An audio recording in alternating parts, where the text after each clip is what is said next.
charter, but also by the vital role that business plays.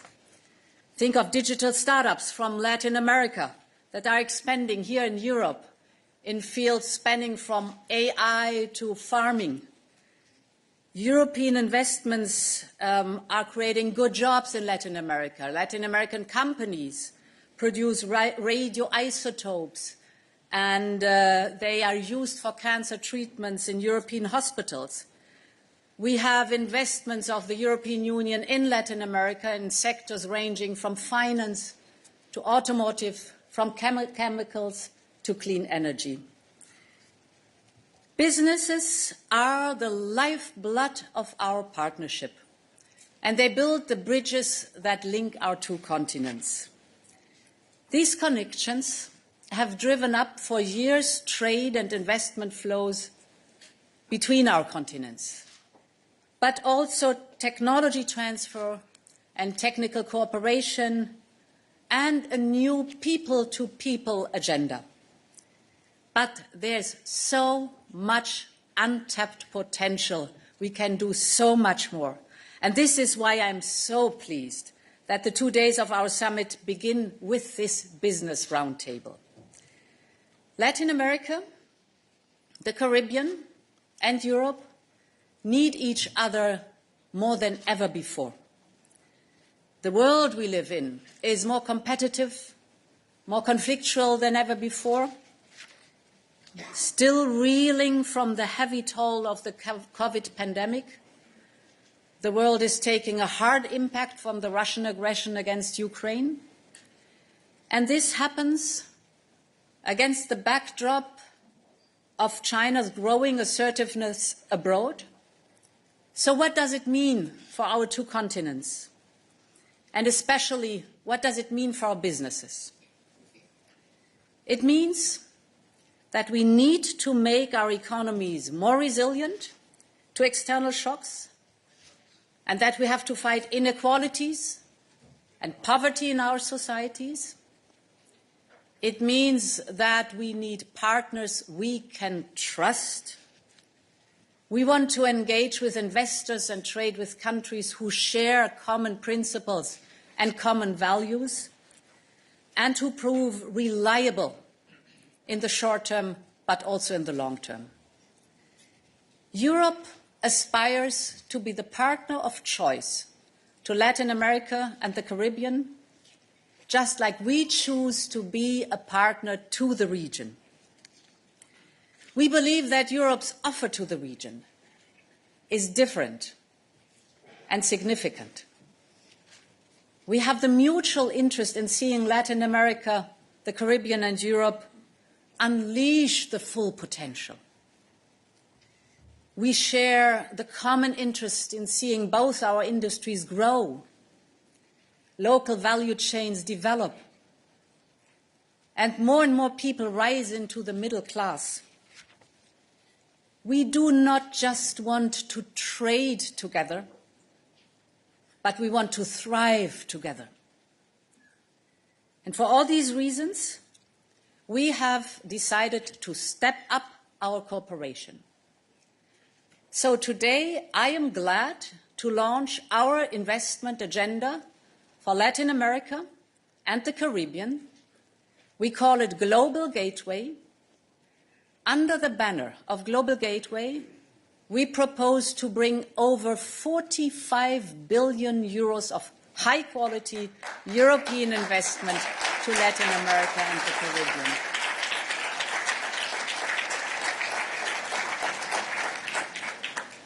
Over 135 projects are already in the pipeline, from clean hydrogen to critical raw materials, from expanding the high-performance data cable network to even producing the most advanced mRNA vaccines. But only together can we agree on sectors and value chains to prioritize and how we can best boost these investments with skills, with standards, and with technical support. So let us use this summit to shape the investment agenda and to benefit on both sides of the Atlantic on our continents. Ladies and gentlemen, Global Gateway has not only the size to make a difference, but it lays out a new approach of how we want to invest in big infrastructure projects. European investments will come with a strong focus on creating local value chains. We think it's so important that the added value stays locally, so together we can build supply chains that are resilient. And important is that this added value stays in Latin America and the Caribbean. This is also in our interest. And let me give you two examples that show why we have a common interest and shared ideas. The first example is clean hydrogen.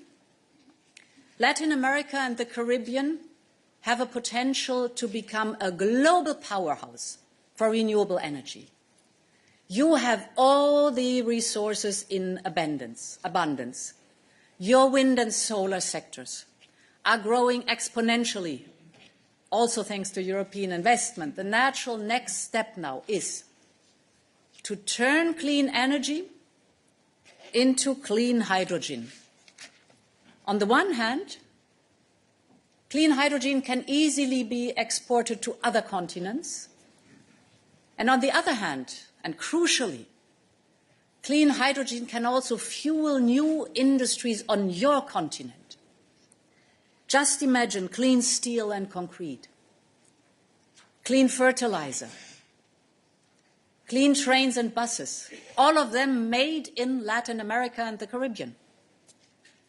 So your continent has the potential to be a global leader in the clean industry of tomorrow. Second example is critical raw materials. If we want to be successful in the green and the digital technologies, our industries need access to critical raw materials. And here too, Europe wants to be your partner of choice. Unlike other foreign investors, we are not only interested in investing in the pure extraction of the raw materials. We want to partner with you to build local capacity for processing, for making batteries, and for the final products like electric vehicles. And besides investment, we can contribute world-class technology and high-quality training for local workers.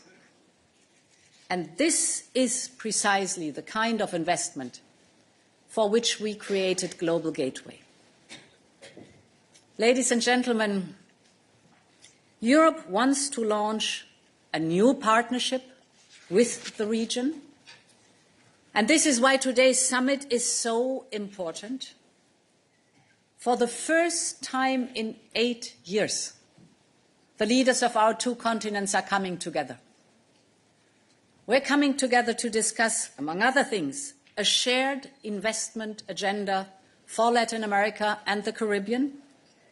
We now need to hear from you during this business roundtable about the sectors you want to focus on and the bottlenecks we need to address together. Not everything is easy. There will be hiccups and a bumpy road, but the investment is there, the political will is there, and people expect us to deliver. So we want that we can invest right where you need it the most. And as I said at the beginning, it is a new beginning of old friends for which we need to join forces. I wish you all a very good business roundtable. Thank you for coming to Brussels. It's good to have you here. Many thanks.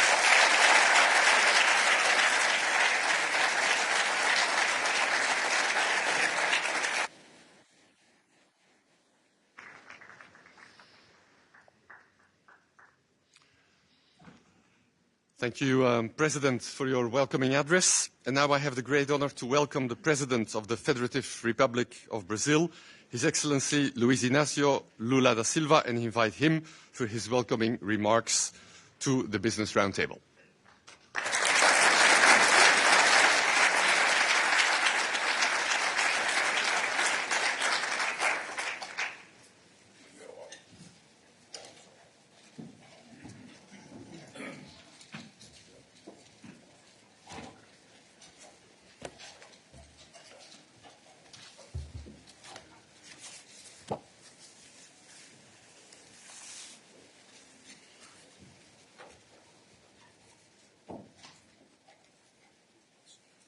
Gracias.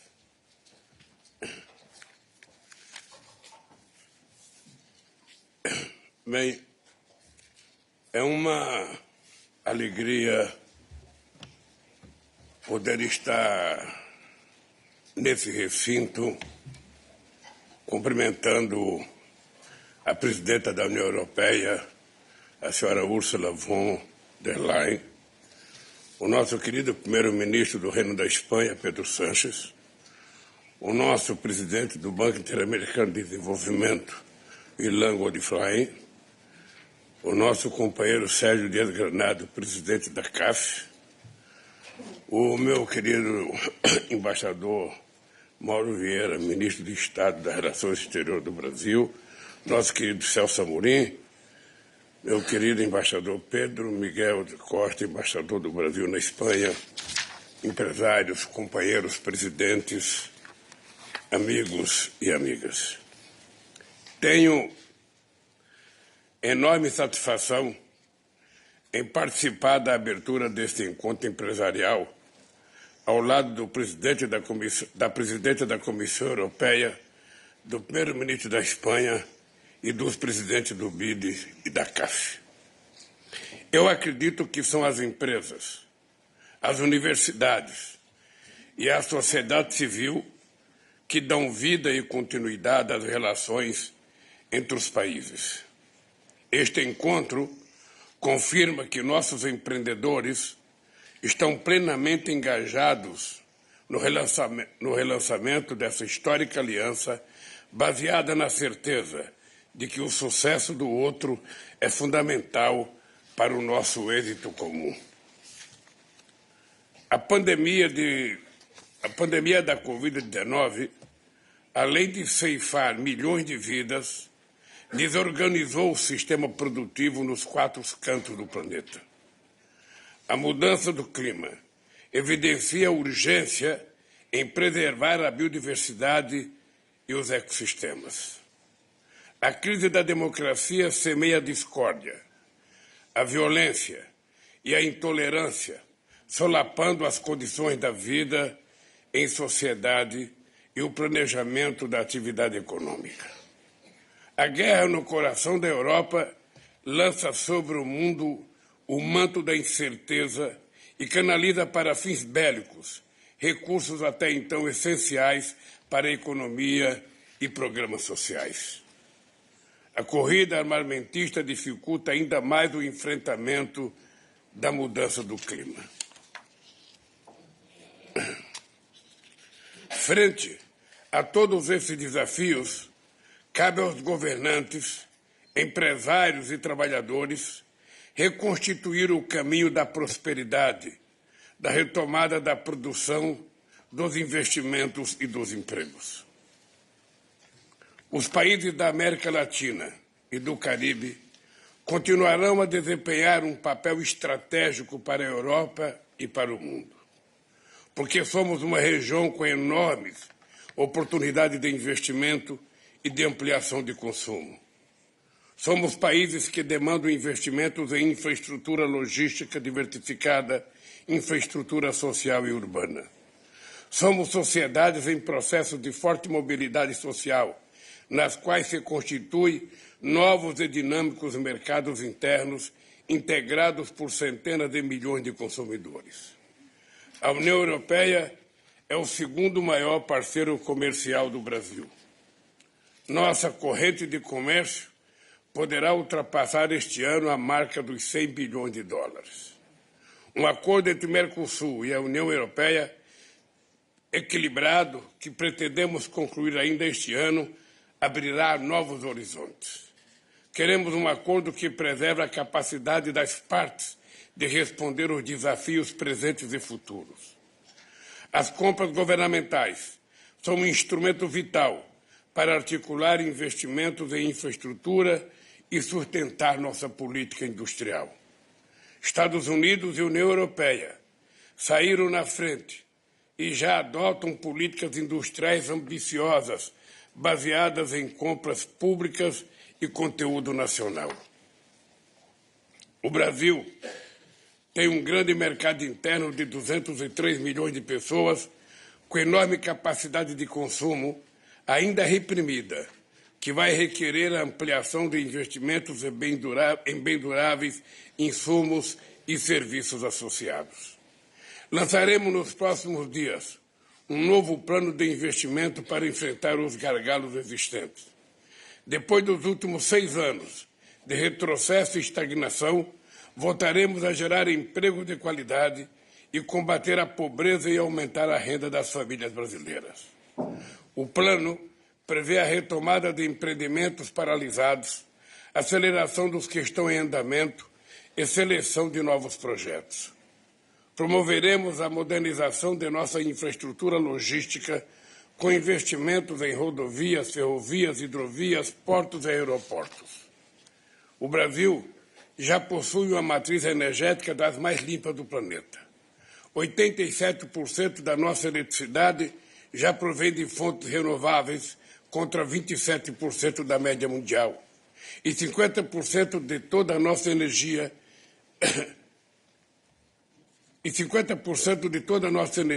é limpa, enquanto no mundo a média é apenas 15%.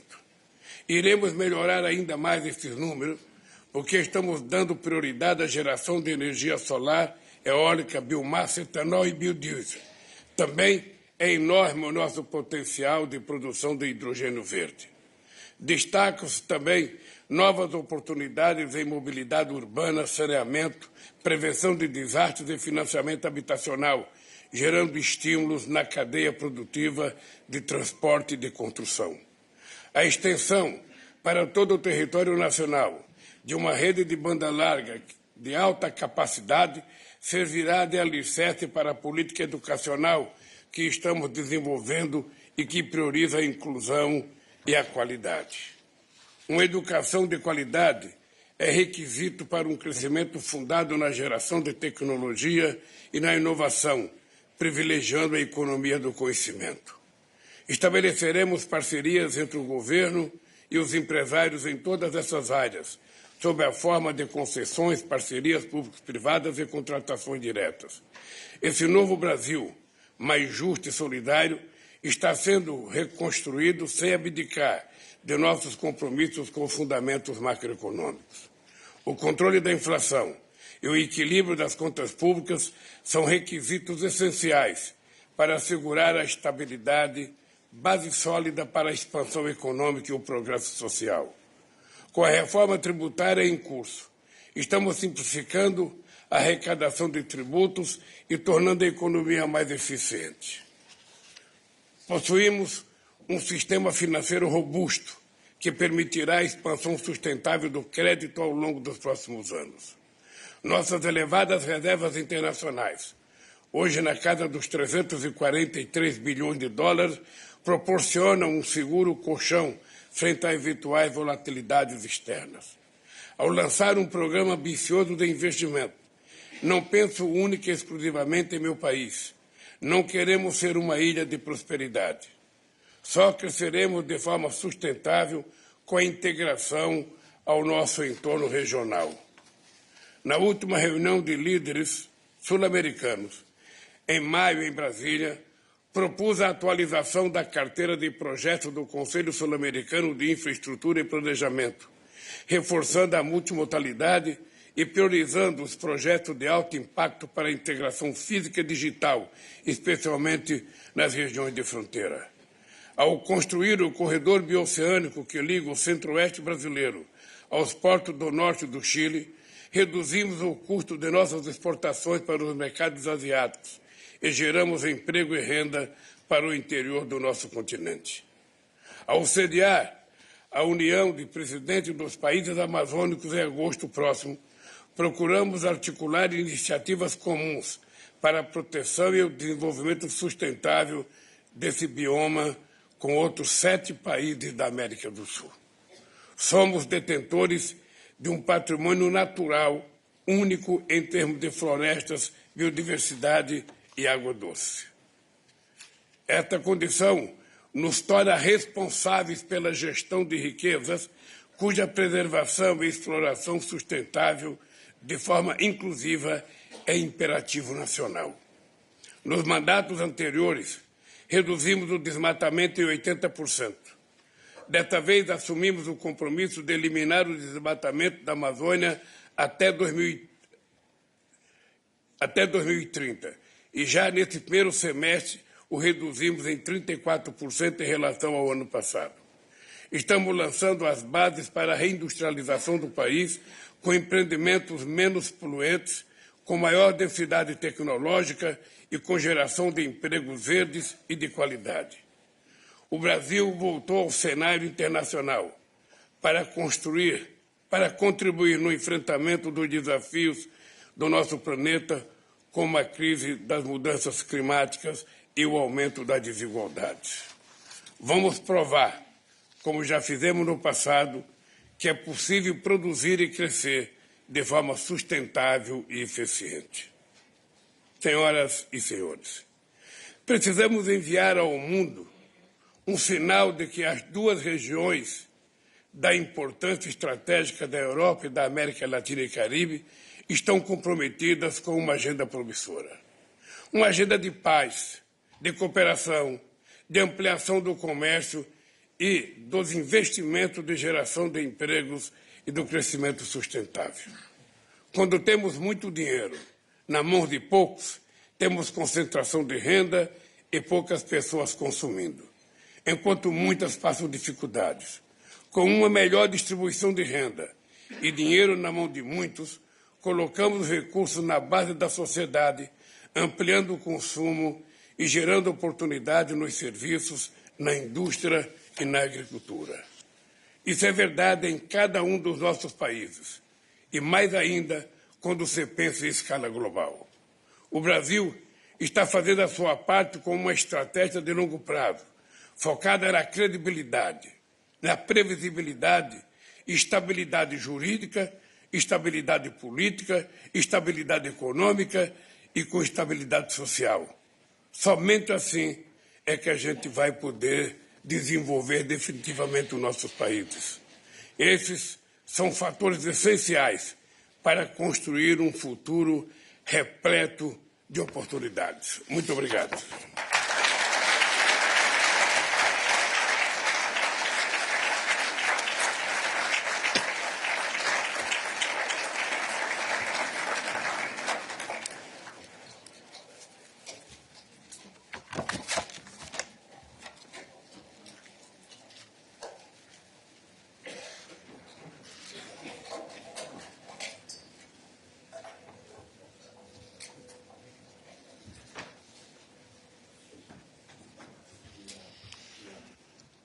Thank you. Thank you, Mr. President. And I would like to welcome now and invite on the podium our next speaker, His Excellency Pedro Sánchez, the President of the Government of Spain, which is holding the rotating presidency of the Council of the European Union.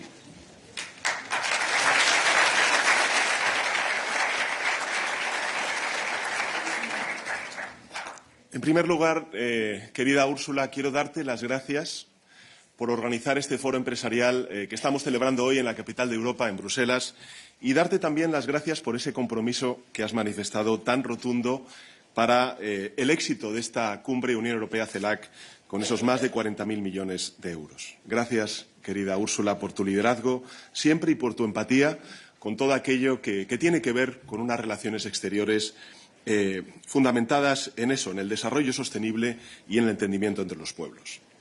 Y, querido presidente, querido Lula, querido amigo, gracias por tu presencia en esta inauguración.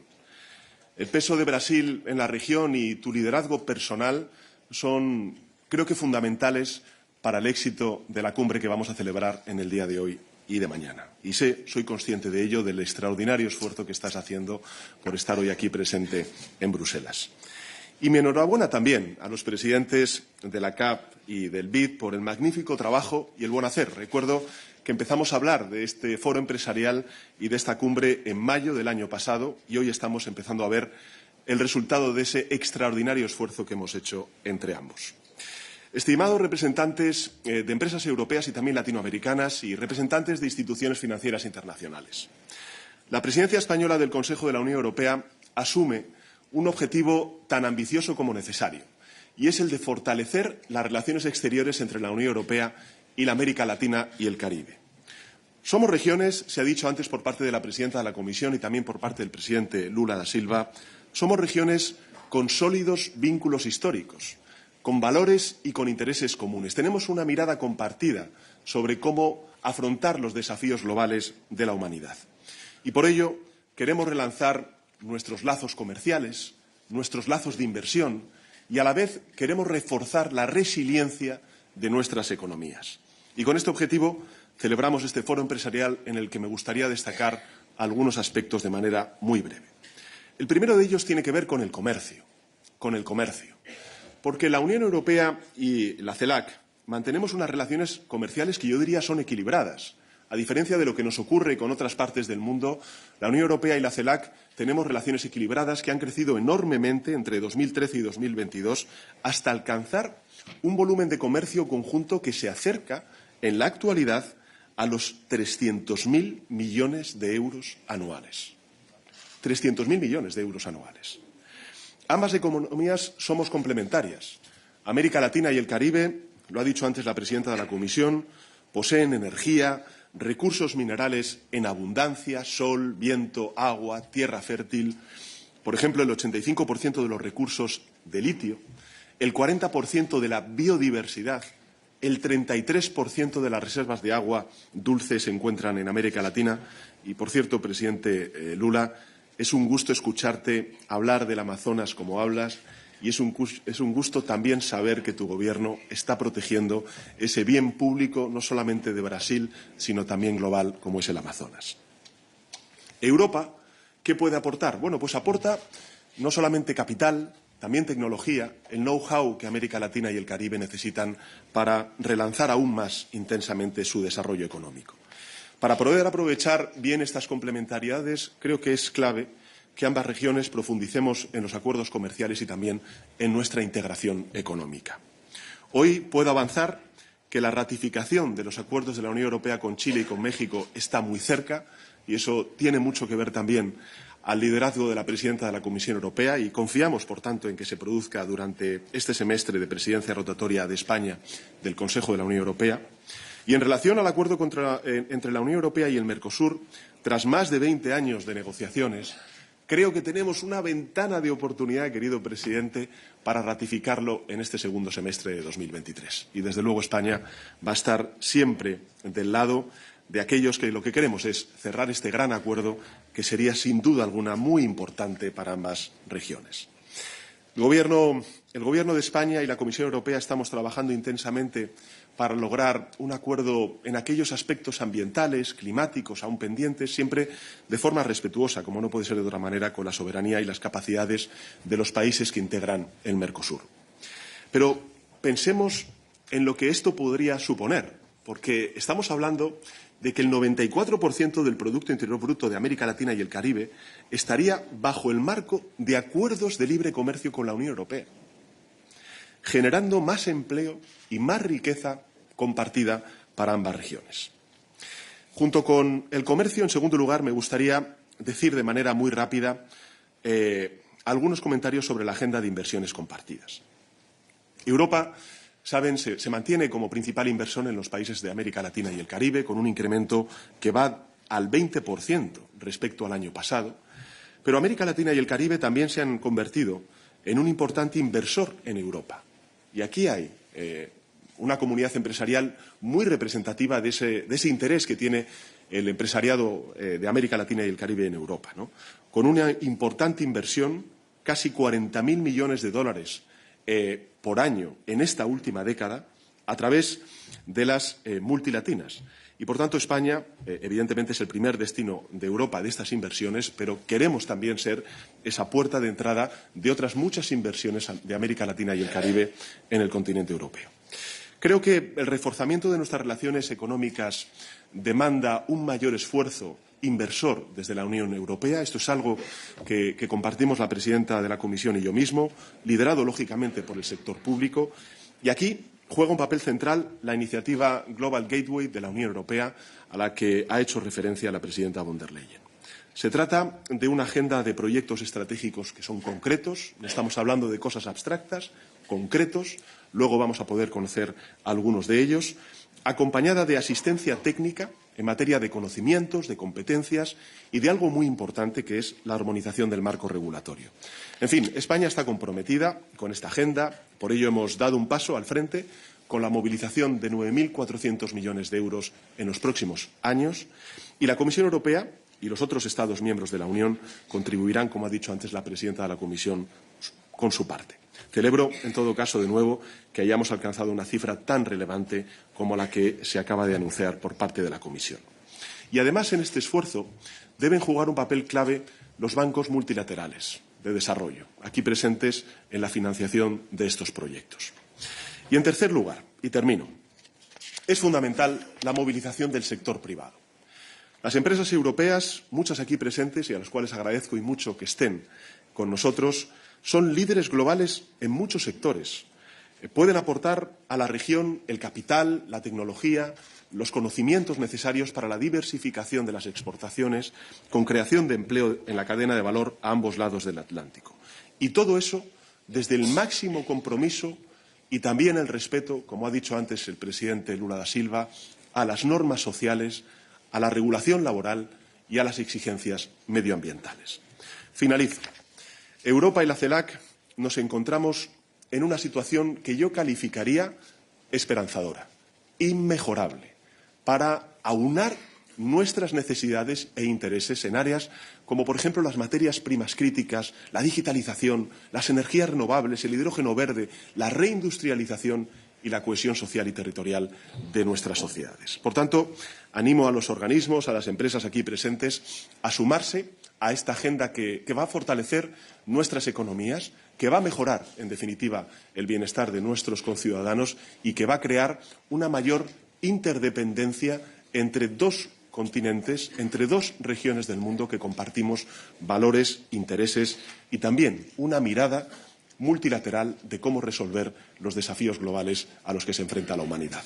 Creo que todos podemos ganar de una relación más cercana y eso es lo que estamos empezando hoy, después de 8 años, relanzar esa relación más cercana y, por tanto, estrechar los vínculos entre ambos continentes. No se me ocurre una mejor manera de empezar esta semana. Así que muchas gracias.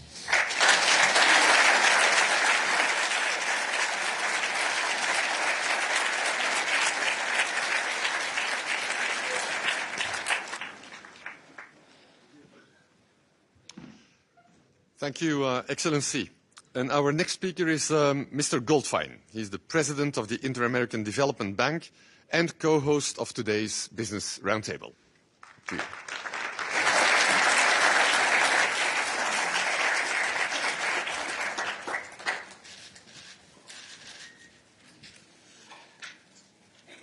Good morning, bom dia, buenos dias, bonjour.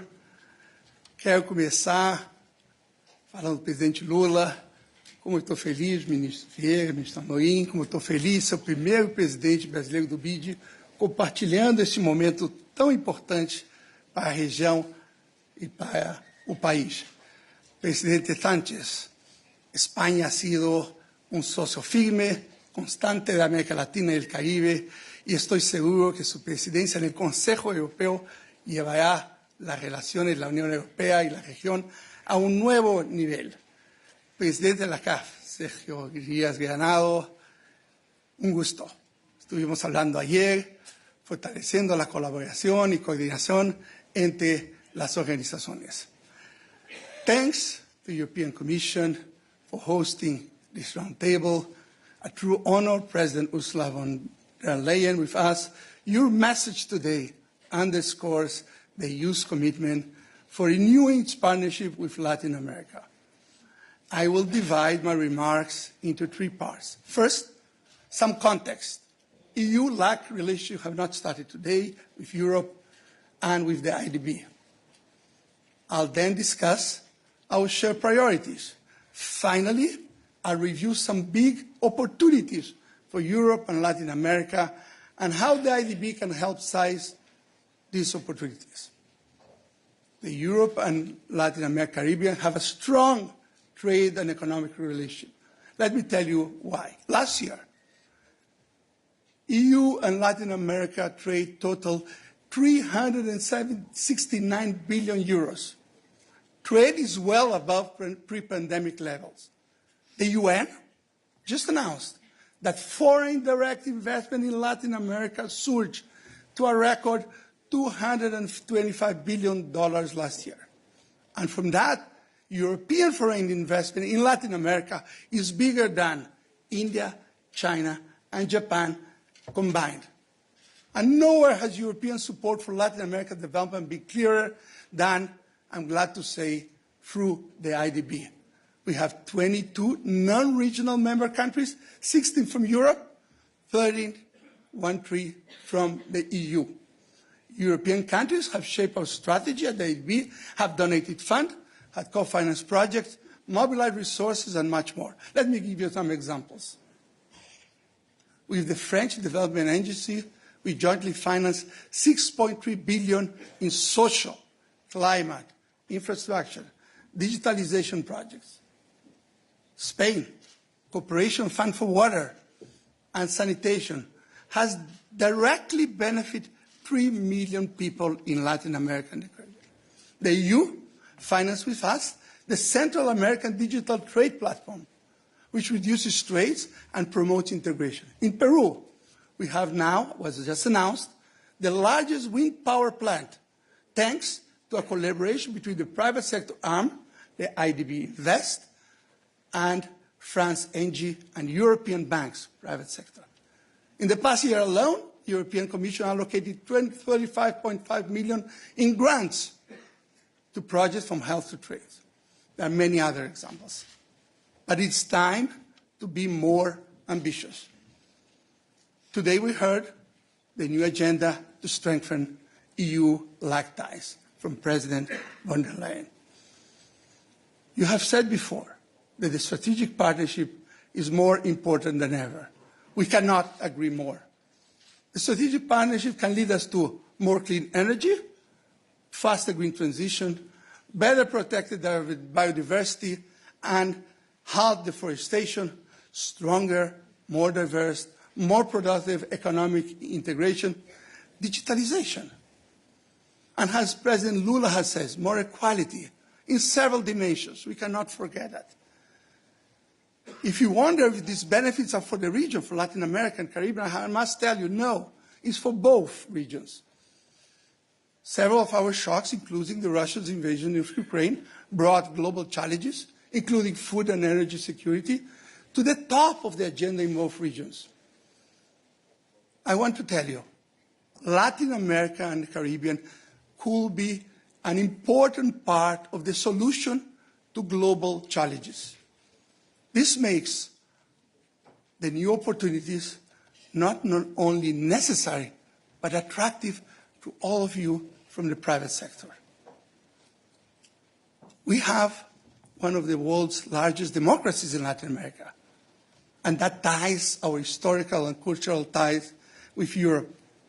This is a time of aligned priorities. So let me tell you what are the IDB's priorities.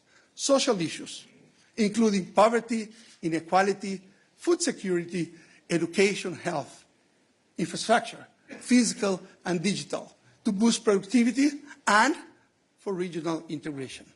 Climate, mitigation, adaptation, including the green transition, and don't forget the importance of the Amazon. We need more private sector involvement, and I'm glad that you are here. This is all part of a broader vision for the region. We have to reposition Latin America as part of the solution to its own challenges, but also global challenges. 2 examples that were said before. Latin America and Caribbean is home to 2/3 of the world's lithium, 38% of copper. It's crucial for the green transition. We already have, on average, 30% of Latin America's total energy, much larger than any other place, double the world average. With the right investment, we can be the global source of clean energy. Just the second example, food security. We are already the world's top net food exporter. But with the right incentive and the right framework, we can produce more than 8 times more and feed the world. Today, I must say our regions stand at a crossroads. Never before have our regions been better positioned to help each other address our biggest challenges. The IDB is and will continue to be the partner of choice of the European Commission team, Europe Development Initiatives in Latin America. We have jointly mobilized the European Fund for Sustainable Development Plus Guarantee Program. As partner of choice in the past month, we have been working closely with the EU to identify several projects aligned with the EU's global agenda investment, and we will continue to do so. We applaud these initiatives, and together with our partners, CAF, we will strengthen it. We are built of years of experience in Latin America, since Juscelino Kubitschek created the IDB in 1959. We are creating innovative financial instruments to mobilize capital, to be the conduit of investments to Latin America and maximize the impact of every euro in Latin America. Last month, for example, in terms of innovation, we helped Ecuador to do the world's largest debt for nature conversion. We have pioneered, like in Uruguay, the sustainability-linked bonds. Germany helped us launch the Green Bond Transparency Platform, which covers 75% of the region issuance. We now need to simplify, scale these instruments. We need more concessional and more blended finances. We want to work with Europe to explore guarantees, redistribute risk, including for protecting the Amazon.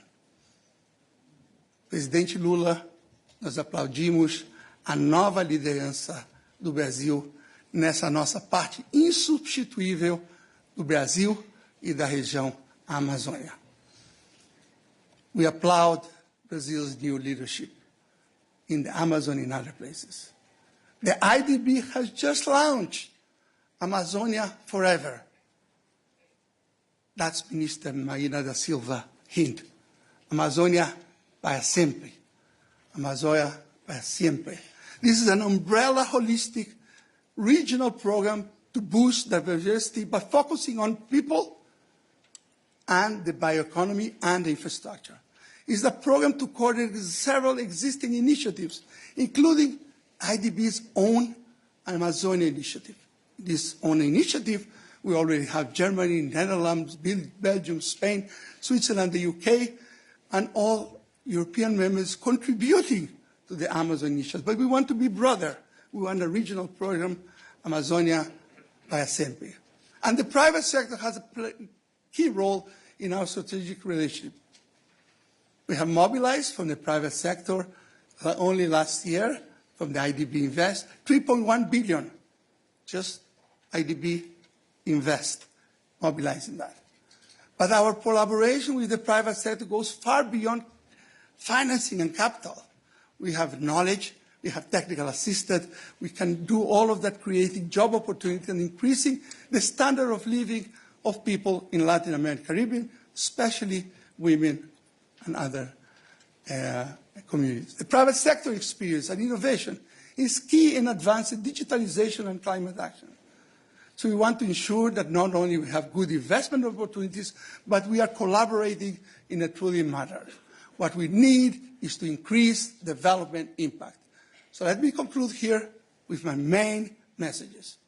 For the European business leaders, now is the time to engage more in Latin America and the Caribbean.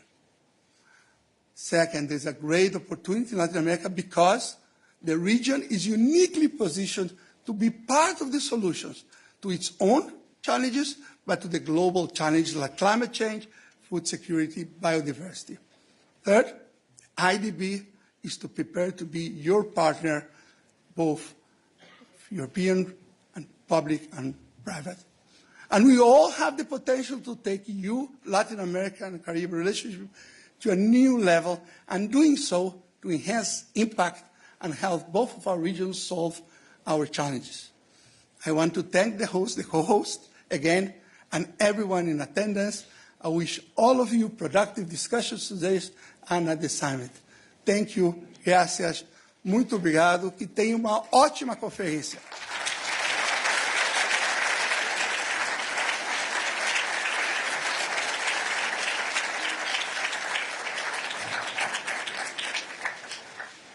Thank you very much. And last but not least, I would like to invite to the podium Mr. Diaz-Granados, the Executive President of the Development Bank of Latin America and also co-host of the Business Roundtable.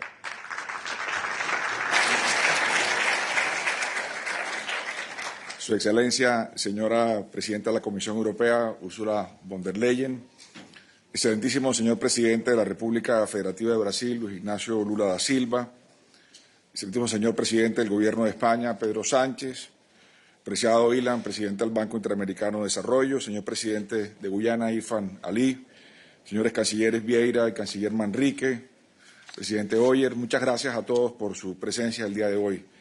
Quisiera comenzar agradeciendo a la Presidenta von der Leyen, al Presidente Sánchez, al Presidente Lula, su amable introducción. Es un gran honor para mí estar hoy aquí. A mi colega Ilan Golfan y agradecer a los equipos de la Comisión Europea, del Banco Interamericano de Desarrollo, de la CAF, por el aporte que hicieron para hacer posible esta reunión. Estar en Bruselas me hace recordar las palabras de Jean Monnet, pionero de Europa, quien dijo que todas las personas son ambiciosas, pero que la pregunta radica en si es ambicioso para hacer o ambicioso para hacer. Tras 8 años de ausencia de un diálogo birregional al más alto nivel político, América Latina y el Caribe y Europa tienen que ser más ambiciosos para hacer nuestra parte en este camino por el desarrollo y la sostenibilidad. Vivimos, como se ha dicho, tiempos sensibles y turbulentos, y nuestros ciudadanos esperan resultados concretos de estas reuniones de alto nivel. Es el momento de acelerar nuestra acción de hacer.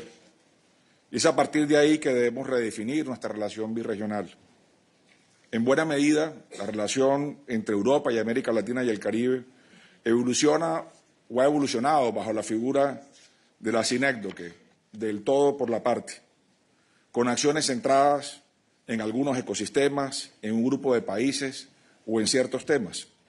Y esa lógica ha definido las dinámicas de integración, de intercambio comercial, de trabajo por el desarrollo y la sostenibilidad, dejando también vacíos en el camino.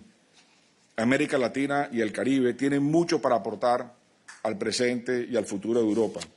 Y de la misma forma, como aquí lo ha dicho el presidente Sánchez y la presidenta von der Leyen, Europa tiene la capacidad de aportar a nuestra región como un todo, pensando en el beneficio de los ciudadanos y del planeta.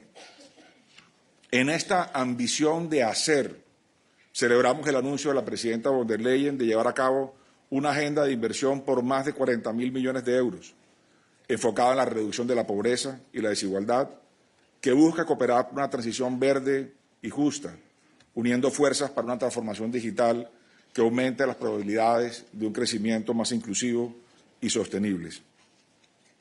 Tenemos una inmensa oportunidad de unirnos y avanzar.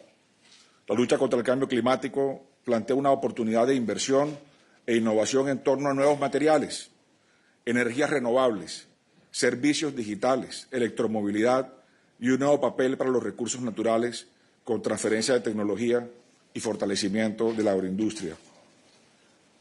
Y las palabras de la presidenta von der Leyen llegan muy bien y a tiempo para América Latina y el Caribe. No queremos que América Latina y el Caribe sea vista como una región de extracción de materias primas, sino como un socio en la solución de los desafíos, socios y no simplemente proveedores. Y lo mismo ocurre en materia de transformación digital. Debemos aspirar a ir más allá de la conectividad. Tenemos que avanzar en ciberseguridad y fomentar el uso de las herramientas de información, de inteligencia artificial, para proteger sobre todo los sistemas democráticos. Y, por supuesto, el uso de las tecnologías en educación, en salud y en el tejido empresarial. Una demostración de hacer, de esa ambición de hacer que señalaba Jean Monnet, es justamente la agenda de inversiones del Global Gateway, que hoy, junto a los demás actores de la banca de desarrollo y nuestros socios europeos, estamos presentando. 112 iniciativas nacionales y regionales, desde un proyecto que permitiría llevar conectividad al 85% de los colombianos en el mundo rural en el 2026, hasta la producción de hidrógeno en Chile y Uruguay, de la movilidad sostenible en San José, en Quito, en Bogotá, en Montevideo y en Sao Paulo, a la masificación de la energía renovable en Jamaica, que conversábamos esta mañana con el ministro de Economía de Jamaica, a proyectos de agua y de saneamiento para combatir la malnutrición infantil crónica en todo Ecuador. En el Banco de Desarrollo de América Latina y el Caribe estamos pensando en instrumentos y usando instrumentos financieros innovadores como garantías, seguros, coberturas financieras, swaps de deuda por conservación de naturaleza y, sobre todo, el manejo de activos. Para ello es imperativo poder contar con socios como el Banco Central Europeo y los directores europeos en el Fondo Monetario Internacional. Tenemos el conocimiento institucional y la capacidad para ser más audaces en la creación de instrumentos financieros que acompañen a los países en este camino. Atendiendo el llamado de la cumbre para un nuevo pacto financiero mundial, realizada el pasado mes de junio, con la presencia del presidente Lula, del presidente Macron, de la primera ministra de Barbados, ese diálogo continuará en Cartagena durante el Financing Common, justamente para acelerar la preparación y la puesta en marcha de más instrumentos financieros. América Latina y el Caribe tienen una capacidad demostrada para proponer ideas y soluciones. Este banco, por ejemplo, nació en 1968 como una aspiración subregional andina y hoy es el Banco de Desarrollo de América Latina y el Caribe, con más de 20 países presentes, haciendo realidad un banco totalmente de la región en conexión con sus principales socios. Y muchos anhelan que España y Portugal estén presentes en él desde hace 20 años para garantizar que esta apuesta de los latinoamericanos y los caribeños llegue más lejos para el buen futuro de la relación de América Latina-Europa. Los Objetivos de Desarrollo Sostenible nacieron en América Latina y el Caribe, nacieron en la cumbre de Río +20 y justamente para poder crear esa brújula del desarrollo al 2030. Vemos en el Global Gateway una herramienta para poder llegar de verdad a cumplir las metas de los Objetivos de Desarrollo Sostenible de 2030. La presidencia española del Consejo de la Unión Europea permitirá impulsar esta visión de estrechar lazos, pasando de la relación de algunos países a una de todos con todos, que cubra el 100% de América Latina y el Caribe y el 100% de la Unión Europea. Ese debe ser el nivel de ambición. Quiero agradecerle al presidente Sánchez nuevamente por la oportunidad de convocar una reunión inédita en esta relación, la de todos los ministros de Economía y Finanzas, que tendrá lugar en septiembre próximo en Santiago de Compostela. Quiero agradecerle al presidente Sánchez, a la vicepresidenta Calviño, por promover junto a CAF este encuentro en el que estaremos, por supuesto, también con el BID y otros bancos de la región haciendo esta conversación. Eso es 1/3 del Fondo Monetario, 1/3 del Banco Mundial, para sentarnos a hacer, en la ambición de hacer. Gracias también al presidente Alberto Fernández de Argentina, como al primer ministro González de San Vicente y las Granadinas, por su liderazgo de la presidencia de CELAC para acompañar esta agenda. Presidenta von der Leyen, la última vez que estuve en este edificio fue hace 11 años, como ministro de Comercio de Colombia. Aquí vine a firmar junto con mi colega de Perú el Tratado de Libre Comercio de Colombia y Perú. 11 años después, ese acuerdo ha creado un marco de reglas predecibles para los dos bloques. Europa también acogió posteriormente a Ecuador en ese acuerdo. Escuchar hoy al presidente Lula su mensaje por tener el acuerdo de Unión Europea con Mercosur nos llena de esperanza, nos llena de optimismo. Porque como lo dijo justamente el presidente Sánchez, si lo hicieran, estaríamos cubriendo la Unión Europea y América Latina y el Caribe un 94% del PIB de América Latina, comparado con un 44% de Estados Unidos y un 14% de China. El acuerdo sería la puerta para una integración birregional más ambiciosa y profunda y un vehículo para promocionar la integración intrarregional también en América Latina, como lo señaló el presidente Lula. Nos llena de esperanza la convocatoria del presidente Lula el pasado mes de mayo de forjar la integración suramericana con infraestructura en los pasos fronterizos, usando la integración digital y la integración energética. Son los datos de la Fundación Elcano, presidente Sánchez, de por qué importa América Latina. Y aquí tenemos un espacio económico inmenso, 1.100 millones de personas, un PIB superior a 21 billones de euros, un tamaño similar al de la economía americana.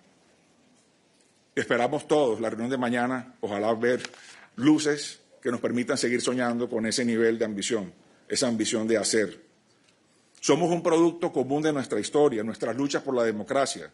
Los movimientos sociales, tanto de Europa como de América Latina, van de la mano. Vivimos una esencia compartida. Y en el momento de mayor necesidad de Europa, América Latina fue refugio de paz y de hogar. Lo decimos muchos descendientes hoy de italianos, españoles, alemanes, franceses que fueron hace un siglo a encontrar en América Latina la forma de crecer. Menos pobreza y exclusión en América Latina y el Caribe equivalen a un mundo mejor para Europa, un mundo más seguro y un mundo más sostenible. Y regresando ya a Monet, podemos afirmar que ya somos, pero que ha llegado el momento de hacer. Y enfrentamos retos a nuestra existencia que probablemente van a seguir creciendo, que solo podremos afrontar a través de una actuación conjunta de los países europeos, latinoamericanos y caribeños. El trabajo conjunto que refleja este espacio es una demostración de lo mucho que podremos lograr. La presencia de bancos, gobiernos, sector privado, gobiernos subnacionales como la alcaldesa de Bogotá aquí presente, nos van a permitir diseñar un mejor futuro para todos nosotros. El trabajo conjunto refleja este espacio y estamos demostrando decisión para responder los interrogantes que nos está planteando la historia. Y por ello, desde CAF, como Banco del Sur Global, como banco que acompaña los esfuerzos de CELAC, que promueve la vocería de América Latina y el Caribe, estamos listos para seguir trabajando con ustedes. Muchas gracias.